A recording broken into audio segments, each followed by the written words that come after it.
Poco F1 X2 এর ব্যাপক সফলতার পর তারা নতুন একটি ডিভাইস লঞ্চ করতে যাচ্ছে এবং সেই ডিভাইসটির মডেল হলো Poco X3। Times of India Poco X3 সম্পর্কে ভবিষ্যৎবাণী করেছে। তারা বলেছে এই মোবাইল ফোনটি 2020 সালের সর্বাধিক বিক্রিত মোবাইল ফোনটির তকমা পেয়ে যাবে। এর কারণ হিসেবে তারা জানিয়েছে এই মোবাইল ফোনটিতে যে স্পেস ইউজ করা হয়েছে সেই স্পেসের কারণে গ্রাহকদের আকৃষ্ট করতে সক্ষম হবে। হ্যালো ভিউয়ার্স, আপনারা দেখছেন বঙ্গো আইডিয়া, আমি sy.rasel আহমদ। আজকের পর্বে আমরা Poco X3 সম্পর্কে বিস্তারিত জানবো, দেখবো কি কি স্পেসিফিকেশন আছে, কি সুবিধা অসুবিধা থাকবে। তাহলে চলুন ভিডিও শুরু করি। শুরুতেই কথা বলা যাক ফোনটির ডিজাইন এবং বিল্ড কোয়ালিটি নিয়ে। এবার X3-তে তাদের ধারাবাহিক ডিজাইন থেকে কিছুটা ভিন্নতা নিয়ে এসেছে। ব্যাক সাইডের মাঝ বরাবর থাকছে একটি স্ট্রাকচার, যার নিচের দিকে বড় করে বসানো হয়েছে পোকোর লোগো এবং একটি গোলাকার বৃত্তের মধ্যে বসানো হয়েছে ক্যামেরা সেটআপটি। যদিও আমার কাছে তেমন ভালো লাগেনি, তবে অনেকের কাছে ভালো লাগতেও পারে। ফোনটির ফ্রন্ট পার্টে থাকছে ফুল ভিউ ডিসপ্লে, আর ডিসপ্লের টপে ঠিক মাঝ বরাবর থাকছে একটি পাঁচ হোল কাটআউট, যেখানে বসানো হয়েছে সেলফি ক্যামেরাটি। 250 গ্রাম ওজনের সাথে 9.4 মিলিমিটার থিকনেস থাকায় ফোনটি আপনার কাছে যথেষ্ট ভারী এবং মোটা মনে হতে পারে।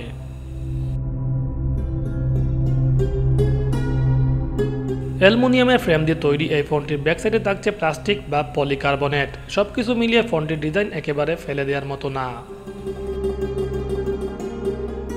এবার জেনে নিব ফোনটির ডিসপ্লে সম্পর্কে। এতে থাকছে 6.6 ইঞ্চির একটি IPS ডিসপ্লে প্যানেল, যার রেজলিউশন 2400x1080 পিক্সেল, অর্থাৎ ফুল HD রেজলিউশন। ডিসপ্লেতে প্রোটেকশন হিসাবে থাকছে কর্নিং গরিলা গ্লাস 5। একই সাথে ডিসপ্লেতে থাকছে সর্বোচ্চ 120 hertz refresh rate per second. আমার মতে এ বাজেটে পারফেক্ট ডিসপ্লে সেটআপ ব্যবহার করেছে পোকো। এবার জেনে নিব ফোনটির হার্ডওয়্যার সম্পর্কে। ফোনটি রান করবে অ্যান্ড্রয়েড 10 ভার্সনের উপর বেস করে। চিপসেট হিসাবে থাকবে কোয়ালকম স্ন্যাপড্রাগন 732G, যা 8 ন্যানোমিটার আর্কিটেকচারের উপর তৈরি করা একটি অক্টোকোর প্রসেসর, যার ক্লক স্পিড 2.4 GHz, আর জিপিইউ হিসাবে থাকবে Adreno 618।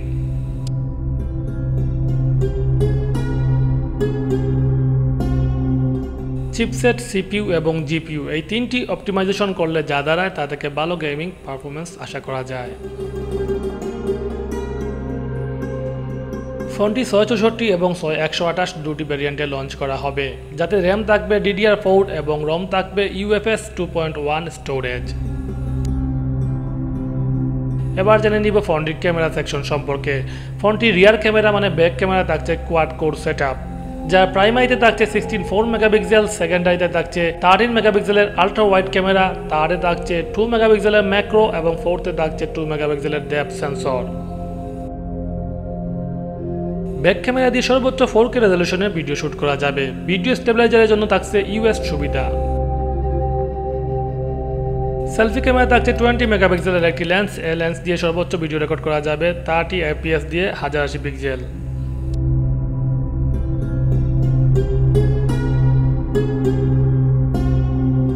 এবার জেনে নিব ফোনটির ব্যাটারি এবং চার্জার সম্পর্কে। এতে থাকছে 5160 mAh এর একটি ব্যাটারি, সেই সাথে 33 ওয়াটের একটি ফাস্ট চার্জার, যা দিয়ে 1 ঘন্টা চার্জ করা যাবে বলে জানিয়েছে পোকো।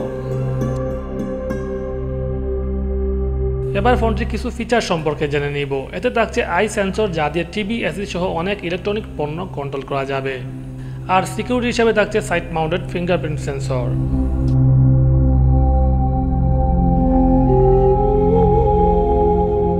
অন্যান্য ফিচার হিসেবে থাকছে 3.5 mm headphone Jack, Bluetooth 5.1, wifi, NFC এবং USB 2।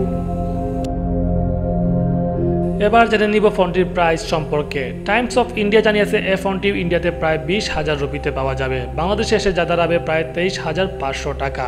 ফোনটি ইন্ডিয়াতে 22 সেপ্টেম্বর লঞ্চ হতে যাচ্ছে। গাইজ, কেমন লাগলো এই ভিডিওটি? যদি ভিডিওটি ভালো লেগে থাকে তাহলে অবশ্যই চ্যানেলটি সাবস্ক্রাইব করবেন, লাইক কমেন্ট করে পাশে থাকবেন। ধন্যবাদ সবাইকে।